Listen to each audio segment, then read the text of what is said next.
Movie शुरू होती है और हमें एक कपल दिखाया जाता है जो कि अपनी गाड़ी में कहीं जा रहे होते हैं। वो लोग एक पेट्रोल स्टेशन पर रुकते हैं ताकि अपनी गाड़ी का फ्यूल टैंक भर सके। हो सकता है कि उनका आगे का सफर लंबा होना हो, लेकिन जैसे ही वो अपनी कार में फ्यूल डालकर वहाँ से निकलते हैं तो एक और गाड़ी उनका पीछा करने लगती है। ऐसे लग रहा था जैसे कोई इनको स्पाई कर रहा है। और आगे जाके कपल में से जो आदमी होता है वो ये बात नोटिस कर लेता है और दूसरी कार तेजी से ओवरटेक करते हुए इस कपल की गाड़ी के सामने आ जाती है। अगर वो कपल अपनी कार को मूव ना करते तो उनका इस गाड़ी के साथ टकरा के बहुत ज्यादा बुरा एक्सीडेंट हो जाता। तो ये लोग अपनी गाड़ी को ऑफ ट्रैक कर लेते हैं, यानी रोड से दूसरी साइड पर ले आते हैं, जिसकी वजह से उनकी गाड़ी उलट जाती है। इस वजह से ये दोनों लोग बहुत बुरी तरह से जख्मी हो जाते हैं। ना जाने उस आदमी ने ऐसा क्यों किया। तभी वो आदमी अपनी गाड़ी से बाहर आता है और उस कपल में से लेडी को अपने साथ घसीटता हुआ ले जाता है। लड़की को अपने साथ किसी बर्फीली जगह पर ले आता है जहाँ पर पहाड़ी पहाड़ होते हैं और उन्हीं पहाड़ों के दरमियान उसका एक छोटा सा कैबिन होता है।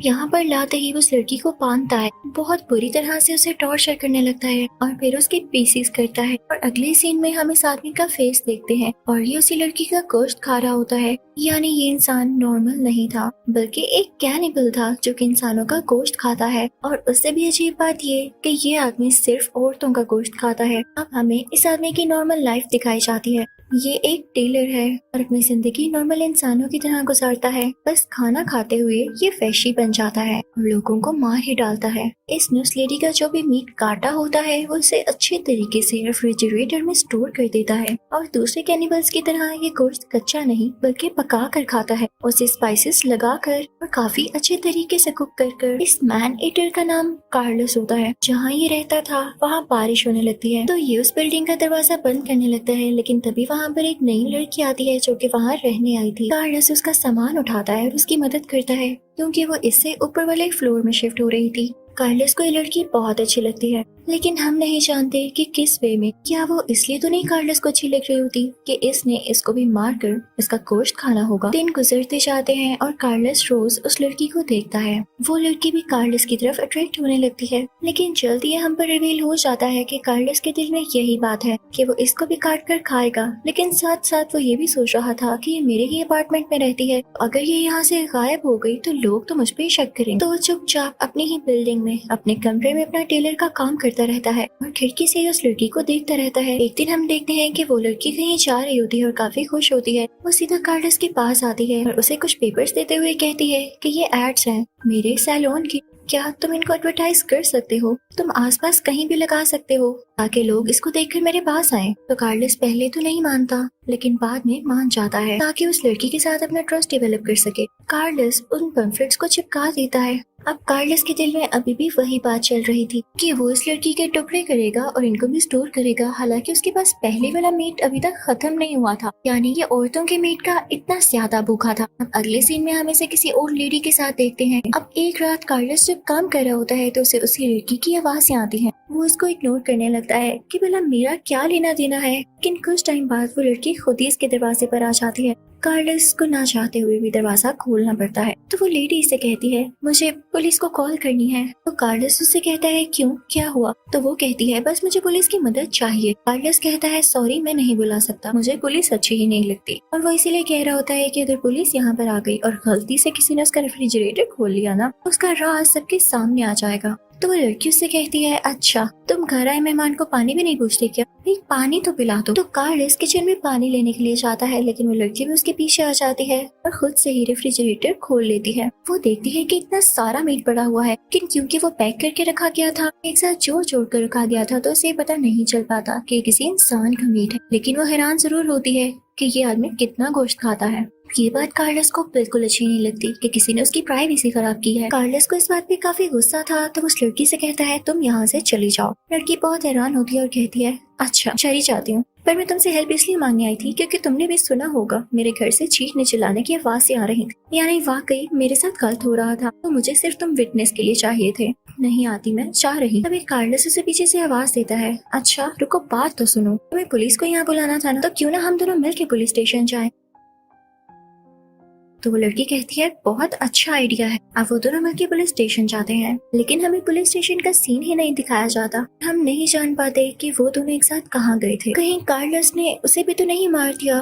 Well, who knows. अब स्टोरी आती है कुछ दिन बाद, जब हम कार्लोस को देखते हैं। वो काफी घबराया हुआ होता है। भी उसके दरवाजे पर नॉक होता है। वो खोलता है तो सामने उसी लड़की की बहन होती है, क्योंकि उस बिल्डिंग में सबसे पूछ रही थी कि उसे अपनी बहन की कोई खबर नहीं, क्या किसी ने उसे देखा। तो कार्लोस उसे ये कह के भेज देता है, नहीं, मुझे भी कुछ पता नहीं। ये कार्लोस उस लड़की से कहता है, आप अंदर तो आकर बैठे। वो लड़की अंदर आती है तो कार्लोस उससे सवाल करने लगता है, तो अच्छा, आपकी बहन क्या करती थी और आप लोग कहाँ से? ऐसा इसलिए कह रहा होता है ताकि पुलिस को उस पर शक न हो कि ये तो उस लड़की को जानता था, तो वो लड़की कहाँ गई। तो उसकी बहन इसे सब कुछ बताने लगती है कि हम लोग इस कंट्री से नहीं हैं, हम में कोई मसला चल रहा था और जिस रात से वो गायब है उसी रात मैं उसके घर पे गई थी। हमें काफी लड़ाई हुई, हम चीखे भी चिल्लाए भी, हो सकता है इसी वजह से उसे बुरा लगा और वो घर छोड़ के चली गई। यहाँ पर हमें पता चलता है कि उस लड़की की जिससे लड़ाई हो रही थी वो इसकी बहन ही थी। इसके बाद वो लड़की जाने लगती है तो कार्लोस उससे कहता है कि रुकिए, मेरा एक दोस्त पुलिस में है, मैं उसे मदद मांगने की कोशिश करता हूँ। और तभी कार्लोस वहाँ पे एक फेक कॉल करता है और ऐसे प्रिटेंड करता है जैसे वो अपने दोस्त यानी पुलिस ऑफिसर से बात कर रहा हो कि वो लड़की किडनैप या मिसिंग हो चुकी है, तो आप उसे ढूंढ लें। तो इस बात से उस लड़की की बहन को थोड़ी तसल्ली होती है। वो अपनी बहन को ढूंढना थोड़ी देर के लिए बंद करती है।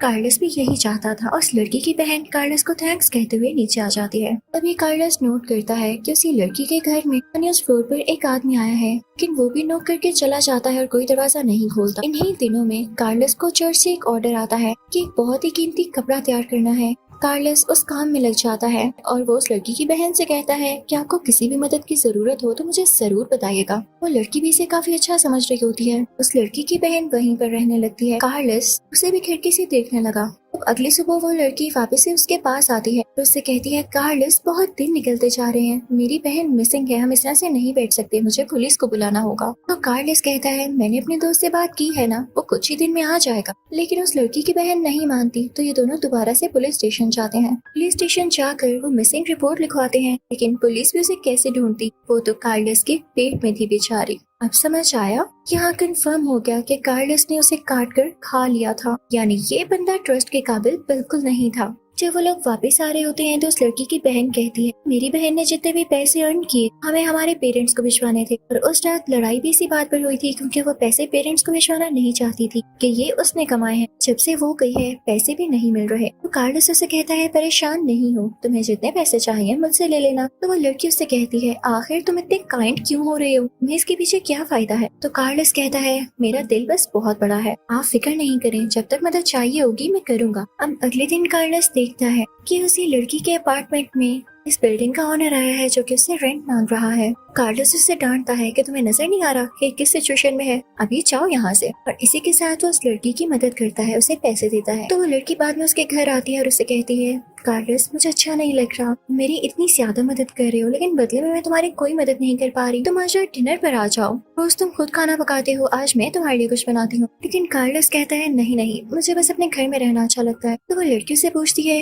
क्या तुम्हारे कोई दोस्त भी नहीं, हमेशा अकेले रहते हो? तो वो कहता है, हाँ हमेशा, और मैं इस तरह से ज्यादा कंफर्टेबल हूँ। तो लड़की उससे कहती है, अब मुझे शर्मिंदा मत करो, तुमने मेरी इतनी मदद की है, चलो एक आइडिया है, क्योंकि हमारा एक सैलून है तो मुझे मसाज बहुत अच्छा करना आता है, तुम आना, मैं तुम्हारा अच्छा सा मसाज करूंगी। कार्लोस वहाँ जाता है लेकिन जल्दी वहाँ से आ जाता है कि उसे भूख लग रही होती है और उसके पास पड़ा हुआ मीट भी आहिस्ता आहिस्ता खत्म हो रहा था। इसके लिए उसने पहले से ही एक लड़की पर नजर रखी हुई थी जो कि अपने हस्बैंड के साथ ही होती थी। पर एक दिन वो देखता है कि वो दोनों बीच पर नहाने गए और उन्होंने अपनी कार साइड पर पार्क की है। तो कार्लोस उनके पीछे जाता है और उनकी कार में बैठकर उसको रिवर्स करने लगता है। तो उस आदमी को लगता है कि शायद ये हमारी कार लेकर जा रहा है, तो उसकी तरफ बढ़ता है, लेकिन इस बेचारे की ये गलती थी। वो इस टाइम कार के सामने आया तो कार्लोस बिना कुछ सोचे समझे उसको कार से हिट करके मार डालता है। जब उसकी वाइफ ये देखती है तो रोने लगती है। कार्लोस उस लड़की की तरफ बढ़ने लगता है, लेकिन वो लड़की काफी ज्यादा डरी हुई होती है और रो रही होती है, जैसे उसे कार्लोस की शक्ल देखकर पता चल गया हो कि अच्छा आदमी बिल्कुल नहीं। तो वो पानी में ही रहती है, कार्लोस भी उधर नहीं जाता और इसी तरह से वो लड़की पानी में ही डूब जाती है। कार्लोस को खुद पर बहुत गुस्सा आता है कि इतनी मुश्किल से उसने लड़की ढूंढी और वो भी मर गई, इसके हाथों से निकल गई।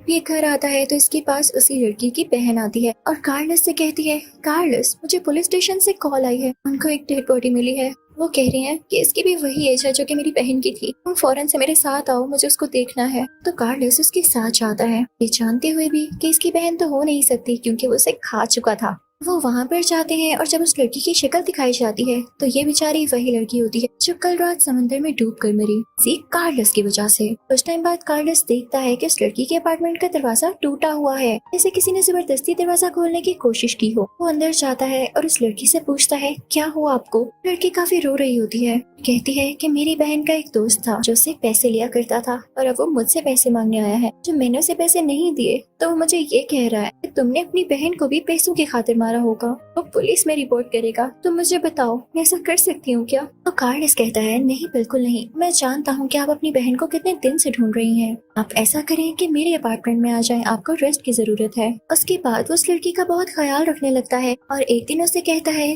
कि बर्फीले पहाड़ों में मेरा एक कैबिन है, वो जगह बहुत प्यारी है, और मैं तुम्हें घुमाने लेकर जाता हूँ। वो इस लड़की के साथ उन्हीं बर्फीले पहाड़ों में उस कैबिन में जाता है। वो सारा दिन घूमते हैं, एंजॉय करते हैं और रात होते ही जब कैबिन में आते हैं तो कार्लस यहाँ पर अब उसके ड्रिंक में कुछ मिलाकर उसे बेहोश कर देता है और उसके टुकड़े करने ही वाला होता है, लेकिन नहीं करता। फिर ऐसे ही सुबह हो जाती है। उस लड़की को कुछ समझ नहीं आ रहा होता कि उसके साथ हुआ क्या और वो रात को बेहोश कैसे हो गई। वो कार्लस से पूछती है तो कार्लस उसे यहाँ पर सब कुछ सच सच बताता है, क्योंकि कार्लस में अब चेंजेस आ रहे थे। अब किसी भी लड़की को मारना नहीं चाहता था। वो उसे ये भी बता देता है कि तुम्हारी बहन को मारने वाला और कोई नहीं बल्कि मैं ही था, और मैं एक कैनिबल हूँ, मुझे खुद पे कंट्रोल नहीं था, इसीलिए मैं तुम्हारी बहन का गोश्त खा चुका हूँ और मैं तुम्हें भी यहाँ पर इसीलिए लाया था। लेकिन न जाने मुझे क्या हुआ, मैं रात को तुम्हें काट कर खाने वाला था, लेकिन मुझसे ऐसा नहीं हो पाया। शायद मुझे तुम अच्छी लगने लगी और तुमने मुझे बदल दिया है। तो वो लड़की डर जाती है और कहती है नहीं कार्लस, तुम मुझे झूठ कह रहे हो ना, कह दो कि तुम मजाक कर रहे हो। कार्लस कहता है नहीं मैं मजाक नहीं कर रहा। तो वो लड़की कहती है मुझे यहाँ से जाना है, फौरन गाड़ी निकालो और मुझे यहाँ से लेकर जाओ। कार्लस ऐसा ही करता है क्योंकि वो उस लड़की से प्यार करने लगा था और उसकी हर बात मानना चाहता था। गाड़ी निकालता है और वो लोग वापसी के लिए निकल पड़ते हैं, जहाँ पर उस लड़की को कुछ होता है। उसे अपनी बहन की मौत का इतना गुस्सा होता है कि वो गाड़ी का स्टीयरिंग ही घुमा डालती है और गाड़ी उलट जाती है, जिसमें लड़की बेचारी खुद ही मारी जाती है। कार्लस गाड़ी से बाहर आकर उसकी डेड बॉडी के पास बैठकर रोने लगता है, क्योंकि वाकई उसे वो लड़की अच्छी लगने लगी थी। उसके दिल में फीलिंग्स आने लगी थी। इसका यही मतलब था कि वो काफी हद तक चेंज हो चुका था और ये सजा उसके लिए काफी थी कि जिससे उसे प्यार हुआ वो मारी गई, उसी की अपनी गलती की वजह से। इसी के साथ ये मूवी खत्म हो जाती है।